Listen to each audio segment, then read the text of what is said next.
Welcome. Welcome to Sue's University of Life, Monday with Sue, here on YouTube. My name's Sue. I've been doing lives for a long time, and my lives are about wanting to make a difference in people's lives. People who have no confidence, people who lack any sense of direction, motivation, people who are in jobs that they don't enjoy, all of these things and many, many more. This is the work that I choose to do. Again, people say, well, why do things on YouTube or Facebook and you don't get paid for it? Well, I do get paid for it. I get paid for it by the many, many letters and messages I get over the years of people saying, oh, I saw you on YouTube, I saw you on Facebook, and I thought, oh, I wonder what this lady's got to say. So we're told to catch your imagination straight away. So I don't profess to do any of those games. I hope that just by what I'm saying now, if you've got nothing else to do, that you might want to just hang out with me for, it's usually an hour. Any amount of that hour is your choice. You can comment, you can ask me a question about life, about your life, about situations, addictions.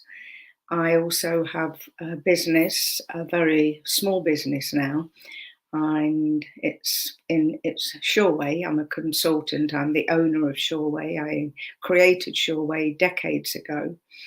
It's a simple eating plan. I also have qualifications as a coach. So it isn't just about losing weight. It's about looking at why you eat when you're not hungry. And then people say, oh, well, I get bored. I say, let's dig a bit deeper. Let's look at what that's all about.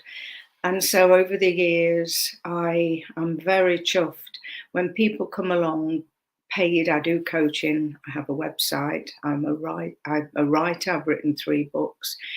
So as I roll those things off my tongue, I think to myself, crikey, I've done a lot with my life. And when my second husband died of motor neurone disease, in his early 60s, he was younger than me, I had to reevaluate my life, and that's exactly what I've done. And so some of my books are about those experiences. And one of the things I've found in life, again, no matter what qualifications we have here that sit on YouTube or Facebook talking to you, it's really about the intention, why we do what we do. And I have learned so much from my life's experiences that I don't know the person I was looking back at some of the silly decisions and choices I made. And of course, along the way, we've all hurt people. We've all said and done things that weren't helpful. And for that, we can only ask of those people, if we get a chance, ask them if we can explain what happened and to give sincere, genuine apologies for anything that we did that caused them unhappiness. And of course, we're not responsible for anything other than what we say and do.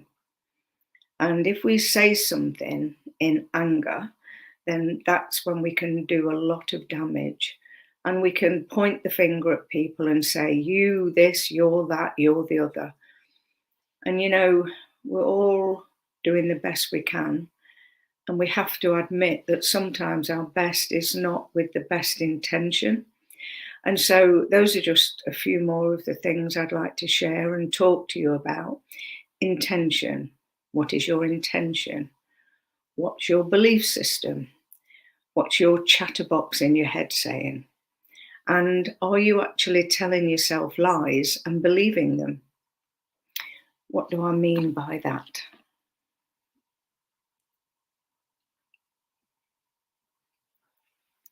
For example, this chatterbox, we call it in our head. That's where we seem to feel it is, and we think it is.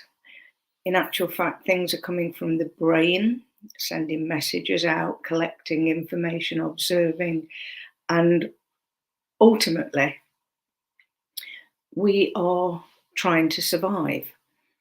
And so when we're born, to me, this is such perfect sense. I'm not asking you to agree with anything that I say. I'm asking you to maybe just take on board and listen with an open heart and an open mind, and reflect on what other people think, what other people say, and what they do. And so my chatterbox, because I'm an expert on me, you're an expert on you. Are we, though, getting advice from the expert inside of us? And I think not. If we're living in a place where this 24-hour chatterbox is telling us a story, which it is, and it's got free range, it can be called the chimp mind, the monkey mind, the chatterbox. And if you just stop, I'll do that now. Just stop. I'm in the moment. I am observing my mind, because I'm not my mind and therefore I'm not my behavior. Those things are coming into, it's already happening now, it's coming in, and the mind is starting to play tricks with me and say, you don't know what you're doing. There's nobody wants to listen to what you've got to say. So that's what a chatterbox can sound like. So when that starts becoming very, very strong, if I'm vulnerable or if I'm feeling in any way upset, then if I'm not careful, I'll trade into this and I'll start listening to it and I'll start believing. And that would be a lie. It's an absolute lie, because what happens with most of us is one of three things. I've always said we have an irrational fear, we have an irrational guilt, and we can have an inferiority complex coming from what people have said to us, and we've learned to act a certain way so that we would fit in. So if I say to myself, you're not good enough, nobody really cares, is that the truth? And if I believe I'm not good enough, then I'm going to live my life certainly not at my best potential. And it's the same for you. So have you got irrational fear, irrational guilt? Do you always feel guilty, even if you haven't done anything? And so all of these things, plus an inferiority complex, a sense of intimidation, can rule our choices. How does that work? Well, let's say, for instance, you've learned to be a professional people pleaser. I certainly was. You don't know it. And anything that other people said or did, I just wanted them to like me. And so I would do anything to avoid the feeling of being alone, of not being liked. I'd do anything to avoid the pain of the feeling of, we give it a name, it's called rejection and resentment, the REs, and those things all are uncomfortable. They're called our shadow side. We all have them. Just like a tree has a shadow as soon as the sun comes out. So we have a shadow. If you believe in good, then we know the opposite is bad. Right, wrong. So all these things we're taught as little children by adults. And because we don't know any different, we do as we're told. Because if we don't, we're punished. We're told we're naughty, and we have to say sorry, even though we were only trying to get a ball off another person, a little child, and we were trying to get a ball. And then if you stop and think about it, that's survival mode, and you get a ball off somebody, and then that person grabs it back, and you both want your own way. And so a feeling comes in with a name called frustration.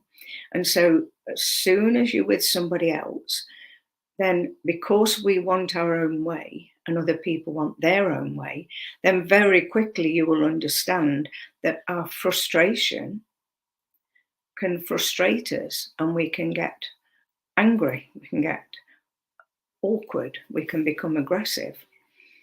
And so it goes on. We become this conditioned way of being, this pattern of behavior, which is a million miles away from who we actually are. Who we are, I believe, when we were born a very vulnerable baby, and we had this unconditional loving soul, the energy that we have to go through life. And we have to then trust the people outside of us to feed us, to give us anything. And if we get anxious, that they will comfort us. And then as we learn to grow, we're conditioned. And we're conditioned sometimes not by people who genuinely care about us. We're conditioned by people who are full of fear because of their upbringing. And so we're brought up into this unconditional love. And we move away from, I beg your pardon, we're brought up in conditional love.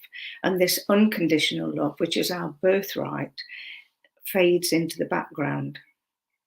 And we have a soul, a spiritual energy. And it's a bit like when the sun comes out, it feeds us. And so does this unconditional love. That's our guide from within. And sadly, we very quickly believe, because of the things people tell us, that in actual fact, we have to believe in things outside of ourselves. We have to pray to a different type of God. It can be a figurehead. It can be a holy, invisible God, a God that wants to punish, a God that, will, if you're not a good girl or boy, then you will go to hell. You must ask for forgiveness. We follow a book or books, and everybody believes their religion is the true religion. So religion is man-made, and the interpretation of different books, then they are made in the interests of power and control, fear-based for the main. And over the decades of my life, I realized that I could no longer invest in this. So I went all over the world in different religions listening. I was confirmed in my early 40s and realized that the compassion and love I felt within my soul and my heart as a human being, other people weren't like that. Not all people. That's a generalization. And other people tended to call each other, be spiteful, to be mean. They weren't happy if you were happy. And therefore they were resentful, and they would talk behind your back. And if you've been brought up with not a very good opinion of yourself, in fact, if you've been brought up believing that other people are more important than you, as I believed, then you're going to very quickly have huge self-doubt. And self-doubt is one of the most destructive things that we can have. If we could go back to this unconditional love where our intuition was our guide until we were taught differently, then we would follow our intuition. We would understand if there was danger. We would understand how to survive, and in a healthy way. And so what happens with most people is, like animals that need to survive in the wild, they follow their intuition, there's danger, and they run, or they might retreat and sometimes freeze in the headlights of a oncoming car, which unfortunately could lead to death. So our survival mode when we are little, we have to try and protect ourselves from all the dangers outside of us. And so that survival mode is really important. And some people live their lives in survival mode because of what they've believed about themselves. If someone comes along and they feel threatened, they will either retreat, in other words, not stand up for themselves, freeze, like taking a test and all of a sudden you get a mental block because you've not got a sense of being in the moment. And some people attack. So these are the three modes that human beings can find themselves in. And if you're a survivor of life, then you will act from that place. And usually it's from a very, very young age that we, instead of being aware as an adult, we are activated by any danger, and it takes us straight back to when we were little. And so sometimes, and if you can relate to this, listen on, because I'll go into it more. Ask me any questions, that's absolutely not an issue. Because as a survivor of a trauma, then that's a great place to be, as opposed to being someone who's traumatized by something that happened when they were younger.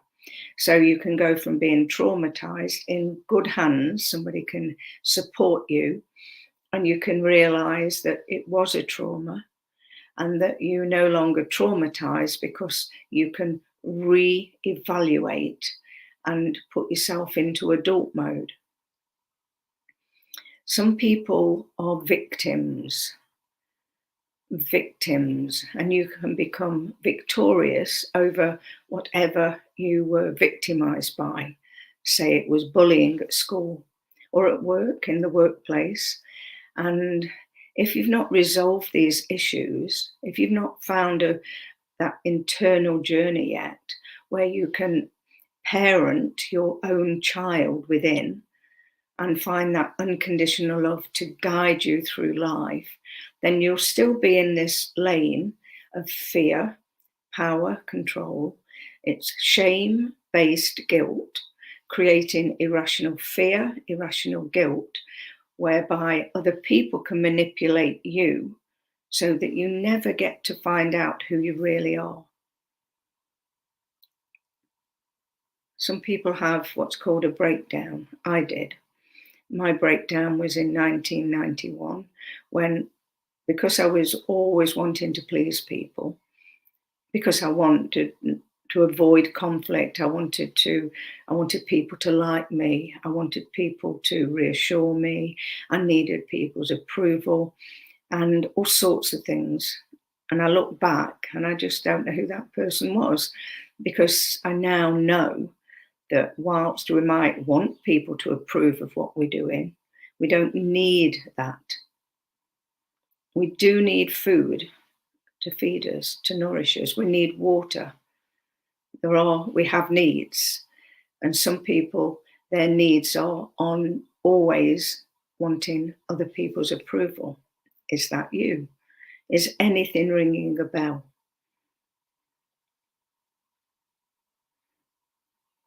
And this is when I love it, when people ask me questions. So if people don't ask me questions while I'm doing my talk, then I can pull on a question that someone has asked me over the weeks. I get a lot of questions. A lot of people want to know different things.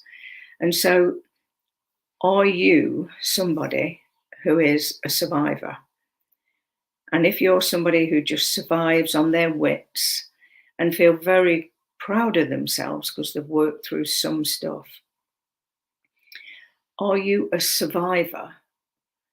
Do you just exist in this human condition, going from one drama to another? Or are you someone who actually is aware, that has worked through and understood that the only person's approval you need is your own? The only person that you need to satisfy is your own sense of who you are. And are you in a place where if somebody says something, you take it personally, which is okay. Maybe it was personal, and maybe it's just gone straight to this insecure part of you, this part of your personality that's just in survival mode. And your very sense of worth depends on other people. And so it's quite a journey. It's quite a big decision to say, okay, I'm sort of getting what you're saying, Sue. And someone said to me, okay, how do I do that? How do I stop letting what other people say upset me? How do I stop caring about what other people think? And so on.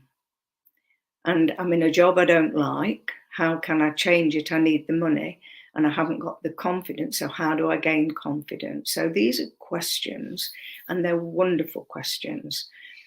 And I am going to just pop my glasses on, make sure this is all working.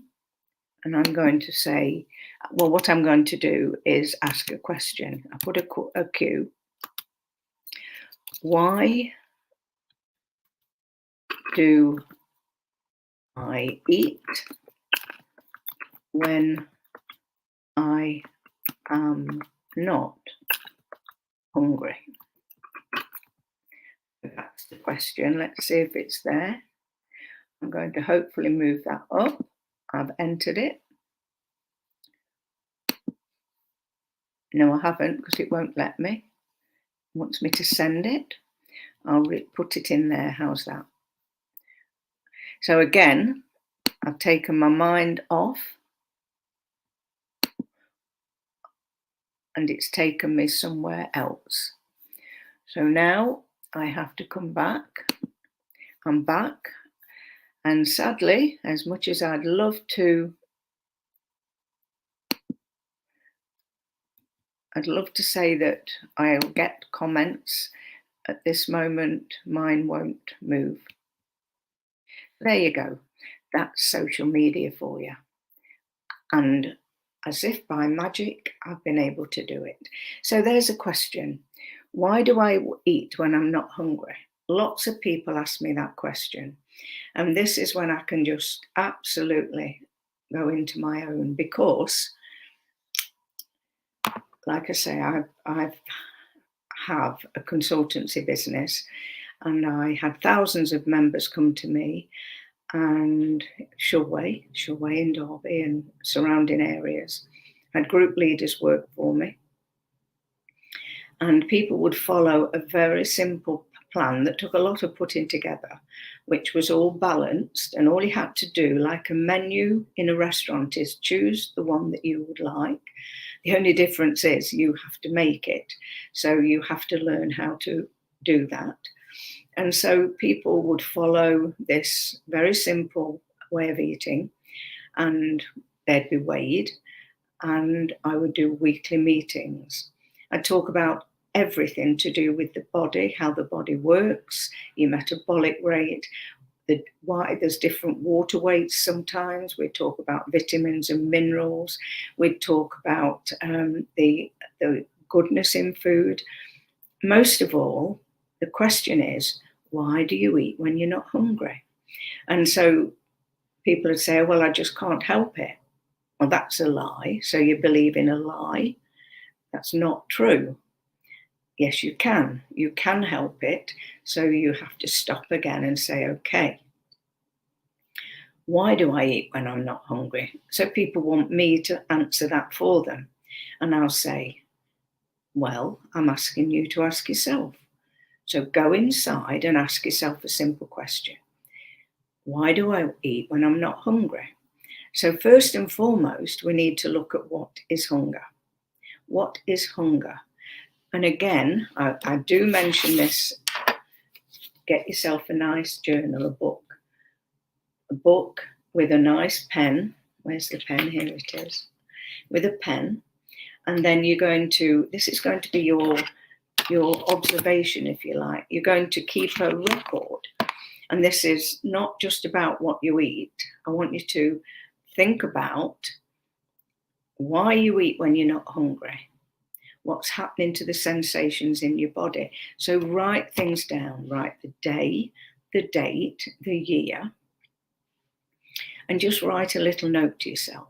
And if you aren't sure what the answer is, because you always listen to this voice in your head and you always think that's right. Why do I eat when I'm not hungry? And the voice, one of the voices will say, well, because I'm bored. Another might say, because I can. Well, I'm comfort eating. And people accept this and think, oh, well, that's it. When in actual fact, the reason you eat when you're not hungry is because you're not listening to your own intuition.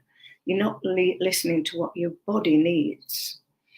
And so going back to when we were little, everything goes back there for you to come here to move forward. And so it doesn't take it rocket science. If you were little and mum had fed you or dad had fed you, somebody had fed you, you'd been burped, you got a clean nappy and you were put down to sleep and you cried, then after a while, because nobody had a plan as to be a parent, somebody might give you something sweet. And that was a nice taste. Something on a dummy. Remember the dummies and bags that were dipped into sugar bags called? And you'd suck on that and then you just gently go to sleep. So over time, that's what would happen. If you were crying and mum or dad didn't know why, they would either leave you crying, which is not the best idea, because a baby isn't somebody that can manipulate until we learn it. So maybe all you wanted was a little bit of reassurance and a cuddle. And we need to do that for ourselves every day of our lives. And if you haven't told yourself today, I love you. If you haven't told yourself today permission to put yourself first, then please do. And so as a baby, by the time we're 6 months old, we're learning things. And so if there's a noise and it made us jump and we cried, that's a little bit of our excitement, looking around like a child and something makes you jump. And if mum or dad just said it's okay and made you chuckle, then it wouldn't be a problem. If the shouting was your mum or dad shouting at you, stop crying, then you're going to be anxious. You're going to feel something that we call stress. And so those are just a few little pointers to help you to understand that this is how we put together something called the human condition, you. And we are an amazing, amazing complex of all sorts of behaviors, of different sections. The nervous system needs to cooperate with, and the digestive system, and all of these, the blood, where the blood flows. It's absolutely amazing that we're here at all. And there's only one of you and there's only one of me. And we all have different programming. That's what makes us different. We are unconditional love, and we've been taken away from that to be this patterned, conditional way of being so that we would fit in with society. So we'll grow up believing what people told us. So now, as an adult, you want to lose some weight. You want to lose weight because of vanity. You want to lose weight because you don't feel good. You want to lose weight for all sorts of reasons. And unfortunately, people wait until the doctor says you need to lose weight or else you're going to be diabetic. You need to lose weight or there's a possibility of a stroke. Well, by this time, you've become addicted to those sweet, sugary things you had when you were little. You enjoyed them. And it actually does make you feel better for a short time. You get a little high from it. So Why do you eat when you're not hungry? Are you actually feeding a simple habit, an addiction, which has nothing to do with actual hunger? So it's a really interesting question. So people would come along to my club, and very, very quickly I would be able to, I understood people. I've always had this ability to understand people, not to the extent I have now. And I always knew if somebody came along and that their problem was a deeper issue, that in actual fact they eat to hide from a pain, a realization, something that happened when 10, 20, 30 years ago. So whenever they get anxious or upset, or if anybody puts them on the spot, then instead of being able to be an adult and saying, okay, let's talk about it, they withdraw, become subservient, because they don't know what else to do. They haven't learned about boundaries and standing up for themselves. And then when people are gone, you find yourself going into looking what's in the fridge and eating and eating. And you'll never feed an emotional need with food. I'll say that again. You'll never feed an emotional hole with food. There's a hole in you that needs healing. You need to learn to look after yourself. And if you want to lose weight, then that's absolutely wonderful. You can go on a diet, follow it. All diets actually work until you come off them. I'll say that again. All diets actually do work if they're worked out properly, and it's a reasonably well put together plan by somebody who knows what they're doing. The second you stop the diet, which is less energy than your body needs, by and large, energy and less food. Food is energy. So you go on a diet, you stick to the plan, and you lose weight. And the scales tell you that. So take your weight loss over a month, not over every week or every day. Not a healthy idea. I do a talk on that as well. So why do you eat when you're not hungry? When we get anxious, when we get stressed, when we feel we're out of our comfort zone, stress is there as a reminder that there's something that's not okay. We have to listen to the body sensations, and we have to listen to our intuition. And most of us have long since stopped doing that. Is this ringing a bell of truth for you? I hope it is, because if it is, then you're going to hopefully make a decision to start looking inside and find out what makes you tick, what you want to do, where's your creativity, why is your motivator the battery flat. Fascinating subject. Fascinating subject.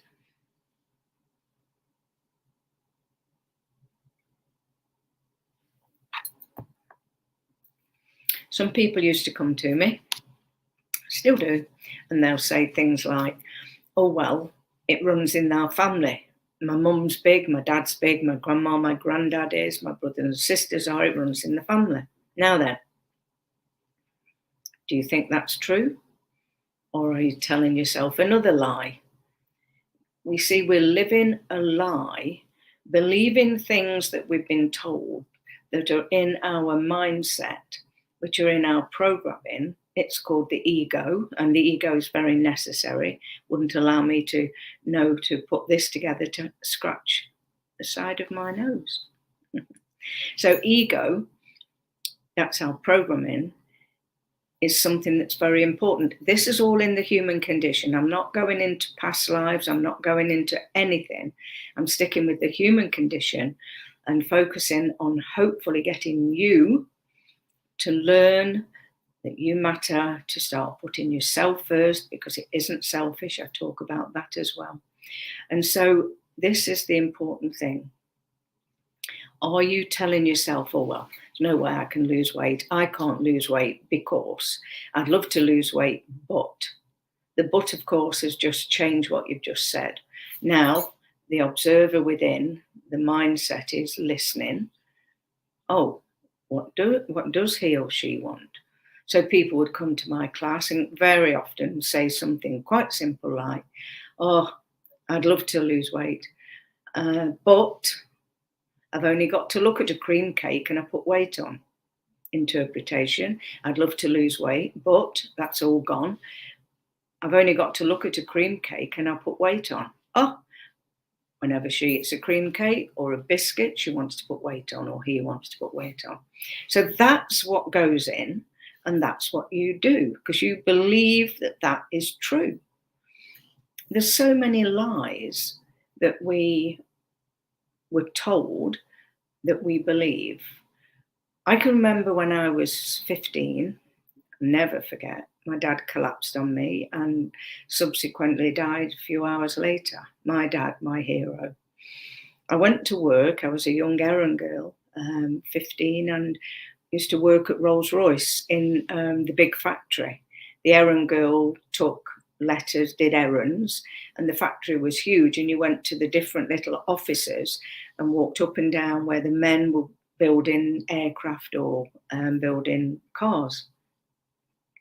And I went to this section at this particular day, and there was 3 or 4 men working on the section. Morning, I say, big smile, because I've always been called the smiler at work. And I have smiled a lot, even if my heart was breaking, there's an instant smile. And I was taking this mixture, powdered mixture in water. It was break time. And this guy said to me, what are you doing with that? It was for the nerves, something like Sanatogen even. And he said, nerves? You're taking something for your nerves at your age? He says, if you can't cope without that, you'll never cope. Unbeknown to me, that went straight in. And one of my lies that I've been telling myself when I got stressed was I couldn't cope with life. I didn't know that I was telling myself that. That was creating stress, stopping me from coping.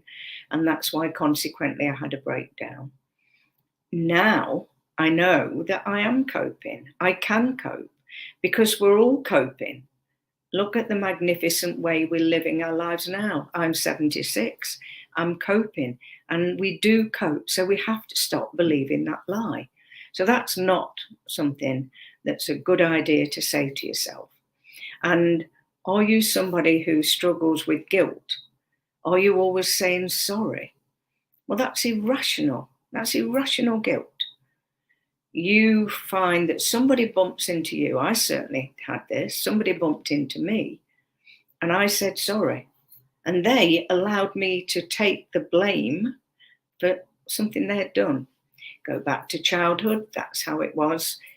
In between 2 brothers who took great delight, as much as I loved them, took great delight in upsetting me and getting me into trouble as a little one. So we take on this mindset. And as a consequence of wanting my brother's attention and they didn't want me to play, I became the ball girl. So if they were playing any sort of ball game, I'd go and chase the ball and bring it back to them, just like a puppy dog. And as a result of that, at least I wasn't invisible. So why do you eat when you're not hungry? Why do you eat? Yes, you.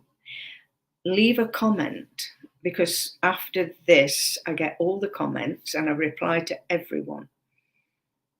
So why do you eat when you're not hungry? People say, oh, well, big bones in the family. Is that true or false? It's completely false. What we do is pass on eating habits. Is the food you are eating, is it healthy food? Or do you know about nutrition, what the body needs for healthy muscles, healthy tissue, healthy everything? Your nervous system needs feeding. Do you know that it's the B complexes that feed the nervous system, and so on? So when you go to eat, here's another little nugget. If you're going to try on your own to lose, because you can, If you want help and support, there's lots of people out there. And be careful, be very aware. That's not careful in your choices, I mean, not to be scary.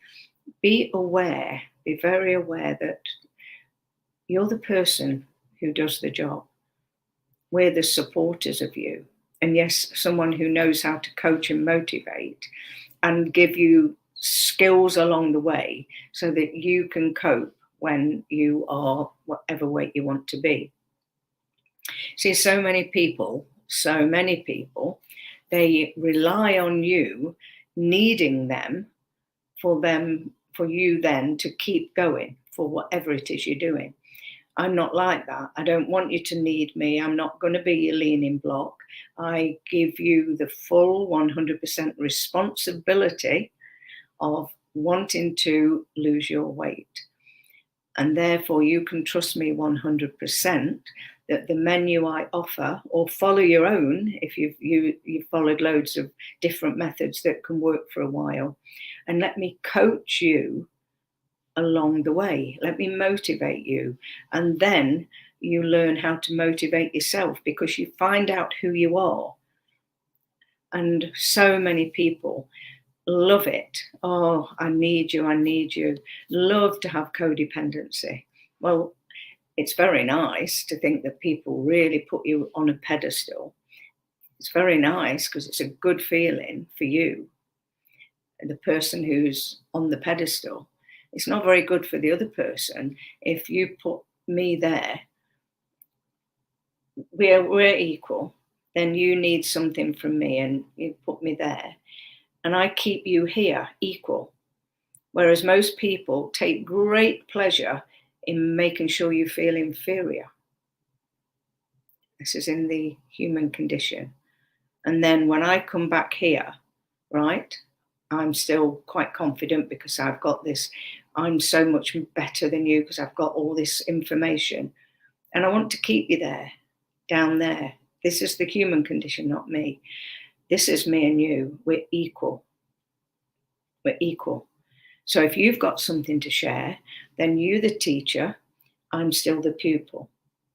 You're not superior to my inferior. And if you are going through life feeling inferior, then you need to look at the people around you and see if people are manipulating you to keep you stuck.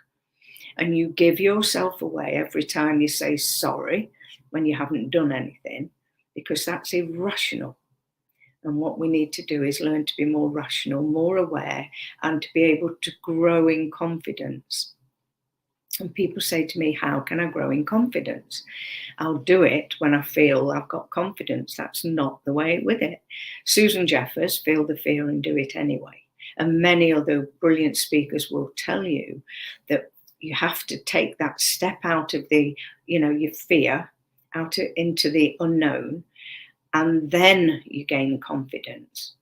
The unknown is one of most people's biggest handicaps and fears, whereas the unknown to me is exciting. It's the most exciting thing because I've learned to be more aware that what I think I know, what is familiar, is just the ego's way of keeping me stuck. So you take a risk and you pull back and you say, no, I'm going to work through this one, and I'll give you this part, and then you've had some interesting nuggets if you want to start looking at why you eat when you're not hungry. This can apply to anything in your life, of course. So I suggest you go back and listen to the video again and have a pen and paper, write things down, and then ask yourself, why do I eat when I'm not hungry? What do I need to do to move forward? What's my excuse for not losing weight? I'm on medication. The doctor says this, and she says that. These are all very big excuses. A few are valid on medication terms. Well, then I want to know, talk to me about what's wrong with you. Invisible conditions, ME, fibromyalgia, chronic fatigue syndrome, all those are in a bracket, irritable bowel syndrome, always being stressed and always being anxious, and you take tablets because you can't sleep. Well, I want to know why you're not sleeping. It's no good saying to me, oh, well, I don't sleep because I'm in insomnia. That's a word. You know, there's a reason why we don't sleep. So we go and we dig deep, and I ask the questions. A coach, somebody, I've also got the qualification of international peer support, which is looking at things from different angles, other people's angles, and also my diploma in mental health mindset. Mental health is just mindset and not an issue. The mindset needs putting into its correct order. So I have diploma in suicide prevention, which taught me a huge amount about what's going off in the body, on top of boundary courses and so on. So it's an investigation, no matter what age you are. It's an investigation if you want to lose weight.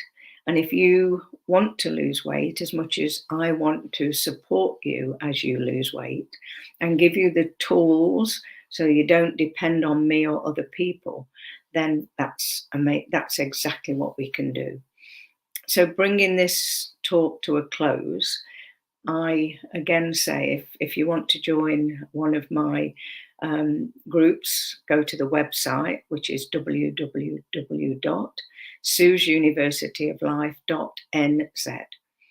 I have 120 subscribers at the moment, and I have a few different channels on YouTube and Facebook.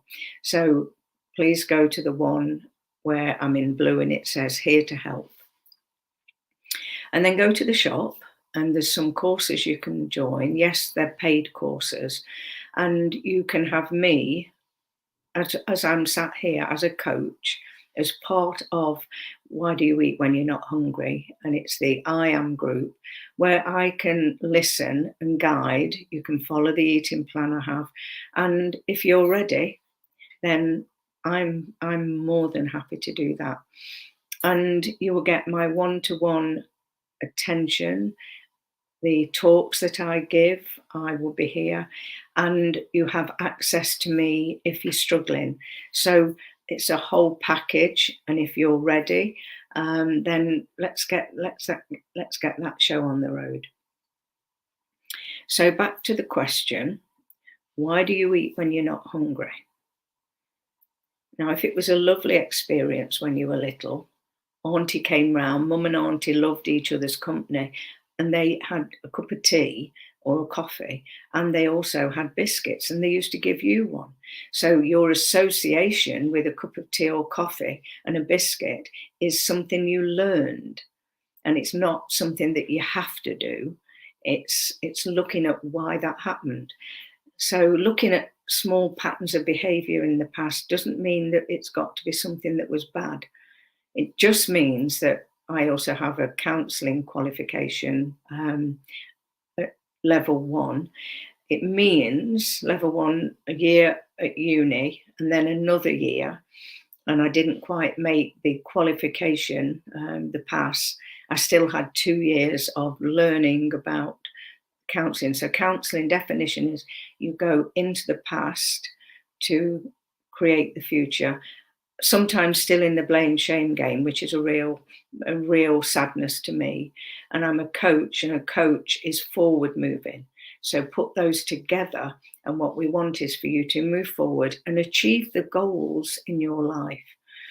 So if you aren't happy in your work, if you want to lose weight, if you've got a habit and any addiction that you want to work through, I know if it's in my capabilities. If it isn't, then you need to go and ask for that support from people in the medical profession. I had an eating disorder lasting many decades. I'm self-healed and very proud of that, because I wanted to understand why all this happened. So I was almost anorexic sometimes, so skinny, and I thought that I still needed to lose weight. And that's something that I had, and I can support people through, and I have done. And again, there's lots of people that have skills. Just watch and make sure that you're going to somebody who you know you can trust, somebody who we know if we are capable, and we know if you need to move further.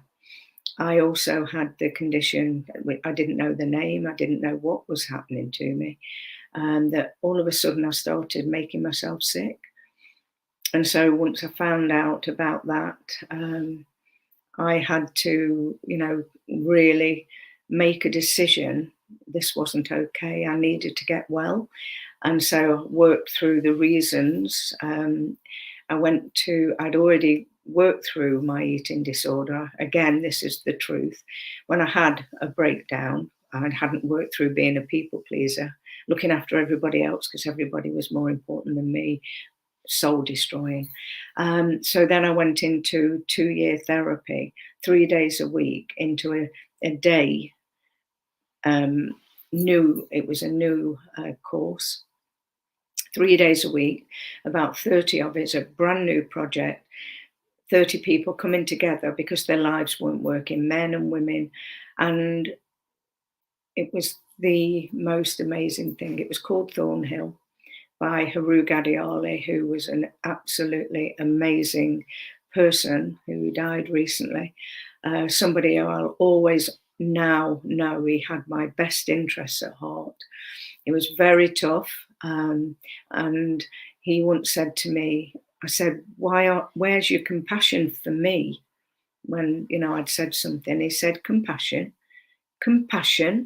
He said, he had more compassion in his little finger than I, Sue Gaskell, had in my whole body. Well, I was heartbroken. And people said he was really cruel and that was an awful thing to do. Actually, I knew he was trying to help me. And he was telling the truth. And we talked about it in later years. We grew quite close on social media. And I said, I realise now what you were trying to do, because I was leaving my therapy to do another job, which was nursing, which was caring for other people. And I had compassion for everyone. I was there to help and support anybody. I had no compassion for myself and the struggle inside as I survived and went through things. So in doing all of that, and it's 30 odd years now, I now love myself, have compassion 100% for the little girl, the inner child, and all of her struggles. It's a fabulous thing. You learn to walk. You walked by putting the effort in. Took a lot of effort. Now you walk without even thinking about it. It's the same with going inside for the journey of looking at why you do what you do. And if you're not content and happy, why you're not looking after yourself. If you put other people first, I can teach you how to love yourself. And it's really okay. It really is the most important thing, to give yourself permission to not get over certain things. And in giving yourself permission, you stop looking to other people for their validation. It's lovely for people to say nice things. Once, though, that you know what a decent human being you are, that you've resolved all your issues, and ongoing you continue to resolve to be the best version of yourself you can be, then your whole world will change.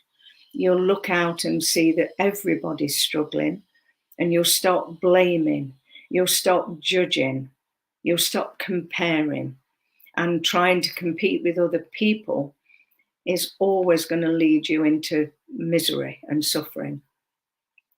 As a group leader, then, as a coach, I do not compare myself.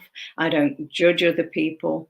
I will make a judgment if people in my social life, if they haven't got my best interests at life and they continually are trying to put me down, then I have to make a judgment and look after myself. And therefore, sometimes it means that people that you love dearly, they're not the best people for now in your healing journey, because we need to heal our soul. We need to get back to the soul, which is pure unconditional love, and heal our heart. And once we start healing, then you know if you're healing, because you don't cry when you talk about an experience. You don't have sympathy. You don't have the poor old me's.